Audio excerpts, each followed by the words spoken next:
Hello and welcome back to Transfer Review, where we put silly season under the microscope. Join me today, it's Mr. James Wayne. How are you, Wayno? I'm good.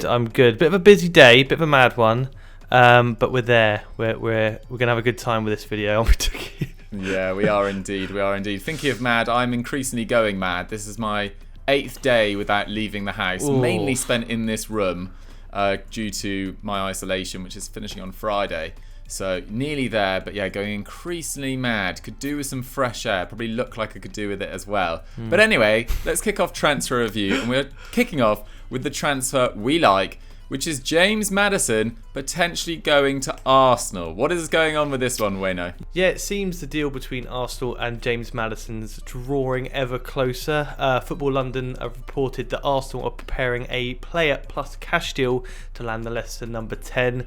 Obviously, Martin Odegaard doesn't really look like he's going to be staying in North London. I'm not sure many people would swap Real Madrid for Arsenal at this point in time, so that's quite an obvious decision from him, which means Maddison is pretty much top of the list of Arteta's targets at the moment. Football London also have claimed that negotiations have been very slow and like a game of chess between Leicester and Arsenal. Obviously, the major sticking point being that Leicester are demanding €70 million, whereas Arsenal would prefer a player going the other way to kind of sweeten the deal to obviously take a lot of that cash off. Those players would include Maitland-Niles, Willock, Nelson, and Nketiah, although it isn't really clear which ones have been included in the initial bid. Maddison is obviously keen on a move to the Emirates. I'm slightly surprised by this myself. Obviously, he believes that he has a better chance of establishing himself within the England setup if he moves to Arsenal. But the problem is Leicester reportedly don't want any players in this deal. They want straight cash, straight hard cold cash. But why do Arsenal want Maddison, really? I mean, they've got Emil Smith-Rowe appearing, obviously financial struggles, the last year and a half, and should they have really targeted Odegaard, Dougie? It's for me, it's quite a strange one, this. Yeah, I think Odegaard, there's so many different reports about whether he's keen on a return to Arsenal or not. They've had months to sort out that potential deal, and nothing's really got any closer from that. So I'm not surprised that they've, opened up avenues to James Maddison. Of course, he's been a magnificent signing for Leicester since joining them for €23 million in June 2018. He's established himself as one of the best number 10s in the Premier League in that time. Only Kevin De Bruyne, with 252, has created more than his 230 chances in the division in that time, which is ahead of Trent Alexander-Arnold, who's in third on 212. He has been fairly unlucky with injury recently, though, it has to be said. He missed 9 games with injury in 2020-21, including 6 for that hip injury that kept him out between July and September. He then responded in pretty good form towards the start of the season. I remember that goal against Man City earlier in the year in that 5-2 victory. But his form did slightly suffer at points towards the back end of the year. He failed to register a goal or an assist in his final 10 games of the season and only played 44 minutes of Leicester's FA Cup quarter-final, semi-final and final run.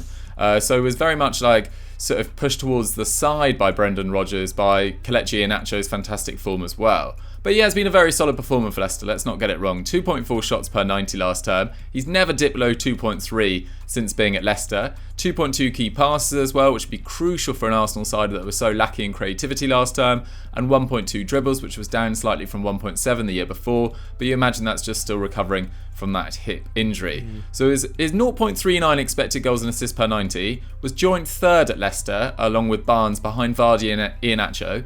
It's not incredible, but it's very, very solid, to be fair. And Odegaard only managed 0.26, so there's a notable improvement there. Maddison's obviously 3 years older, or 2 years older, 3 years older, I think. So has had a bit more developing to do. And Odegaard looked like he was going to be a very good player. If Arsenal get him or Maddison, I think they haven't done too badly, to be fair. He was averaging 2.1 key passes, 3.5 passes into the final third.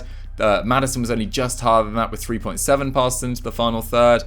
Odegaard also works a hell of a lot harder as well. That might be more to do with Arteta's system, pressing from the front, etc. He was doing 19.1 pressures per game, which is a crazy number. That's sort of Bobby Firmino at his peak at Liverpool. Maddison, in contrast, 14.7. But Maddison, has to be said, has got much better goal output than Odegaard over the last few years at least. Odegaard has never scored more than 4 league goals in a top 5 league. Maddison has scored at least 6 for the last 4 seasons. So if you want that sort of immediate impact, I think you go with James Maddison, even though he's probably going to be 20 million euros more expensive. But maybe the player to develop over the longer term, who maybe has a slightly higher ceiling, is Martin Odegaard. But Arsenal fans, I don't know what you guys think about that. Would you rather James Maddison or Martin Odegaard? And do you think either of these deals are going to happen with Nketiah, Ainsley Maitland-Niles, Reece Nelson, and I can't remember the fourth player on the table? Do you think Leicester are going to go for it? Let us know your thoughts about this deal in the comments down below. And let's move on to our transfer we hate. From Arsenal, who I think we're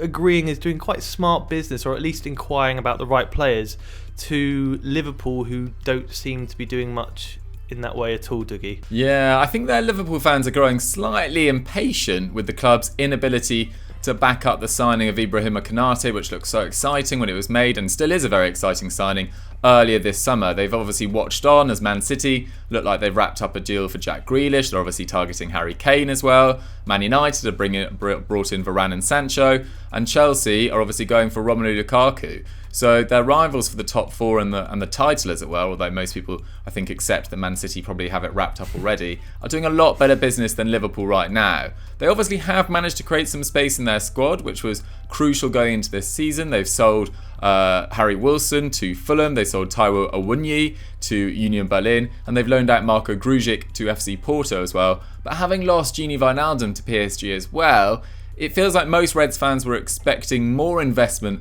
with their league season kicking off a week on Saturday against Norwich. And they're not going to be overwhelmed with the transfer rumours that we've got for them today as well. So that's notably their pursuit of Bournemouth's Arnaut Danjuma and Lille's Jonathan David. But Jimbo, why are these signings a little bit underwhelming? Yeah, you'd think, obviously they started the window with Konate. You thought, oh no, here comes Liverpool doing their business strong and early. And then it's died off a bit. Obviously, firstly, Danjuma. Daily Mail have claimed that the 24-year-old Dutch international is interesting the Reds, although he's the primary target for Villarreal, obviously coming off the back of the Europa League win. He scored 17 goals and provided 8 assists for the Cherries in the Championship last term. And manager Scott Parker has already confirmed that he isn't sure whether he'll be at the Vitality next season.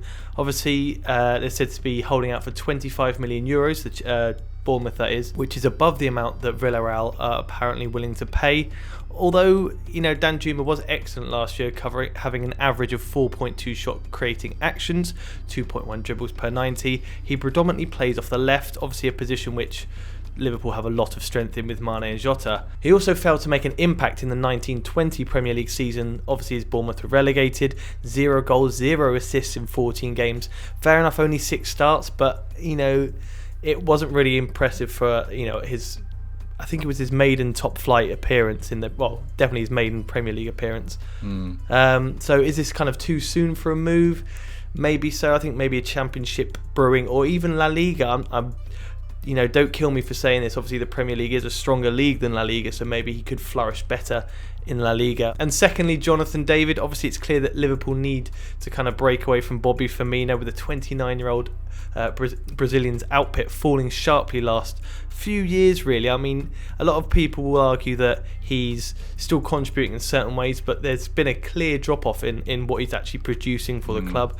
And Canadian outlet TNZ claim that Liverpool obviously monitoring Jonathan David. The 21-year-old Canadian has only moved to Lille last summer for 30 million euros from Ghent, and responded with 13 goals and 2 assists in 37 league games. So, a good output, especially for a first season at a club. His numbers were pretty solid too: 2.1 shots, 1.3 key passes, and 0.9 dribbles per 90, 0.49 xG plus expected assists, so expected goals and expected assists per 90, which is actually worse than Firmino's 0.59. He's also not really creative, unfortunately. 1.1 passes into the final third per 90 and 2.7 for Bobby Firmino, but he does do a lot of hard work with 20.4 pressures a game, which is incredible. Obviously Firmino does do a lot himself with 18.9, which is once again incredible, but this is the kind of player Klopp would be targeting. Obviously, the finishing and the creativity might not be there. Very, very young, so you could mould him in that. But the energy, the enthusiasms that Klopp loves is definitely there to see. But both of these signings appear ones for the future, a degree of risk. Liverpool obviously can see that, as we've said before, Man City, Man United, Chelsea, all the near rivals are heavily boosting, spending a lot of money, especially in attacking areas, and Liverpool might feel like they're kind of falling behind these targets, as don't really excite in the same way everybody else's has. I'd be quite fearful if I was a Liverpool fan reading this, but hopefully, if you are the Liverpool fan, hopefully for you that it doesn't really impact you too much. Yeah, I think they're kind of expecting big things from Harvey Elliott this year. Curtis Jones, of course. I think they're pretty pleased, obviously, that Van Dijk and Gomez are coming back, although it might take them a little while to get back up to speed. But yeah, I think if I was a City fan like you, James, I wouldn't be too worried about Liverpool this year. I'd mainly be focusing on Chelsea, particularly if they get Lukaku through the door. I think Man United have a great chance of finishing above Liverpool as well. I think it'll be tight. That 2nd to 4th area, 2nd to 5th maybe, with Leicester in there as well, is going to be absolutely fascinating. But we'll see. It looks like the title maybe slightly wrapped up already, which is a little bit boring. I'm not saying anything on that. I'm not saying anything on that. Good man. You're a wiser man than me. But anyway, guys, that's all we've got time for on Transfer Review for this week. I hope you guys enjoyed the show. Let us know what you guys thought about the Liverpool transfer rumours, what you thought of Arsenal's potential pursuit of James Maddison, whether they should offload some of their homegrown youngsters to get him in. And James, if they've enjoyed this, what should they go and watch now? Oh, you've caught me off guard here a little bit. I'm not too sure. We have a lot of brilliant content here on EFD. I can't remember the 10 that I've just finished editing. 10 biggest transfer gambles. We're talking about transfer gambles with Liverpool here. So if you're loving transfer gambles, go watch the 10 that was released on, what day is it today? Wednesday? On Wednesday. Wednesday, Christ, I'm a mess. You're just in some sort of post-Grealish head loss period. Yeah.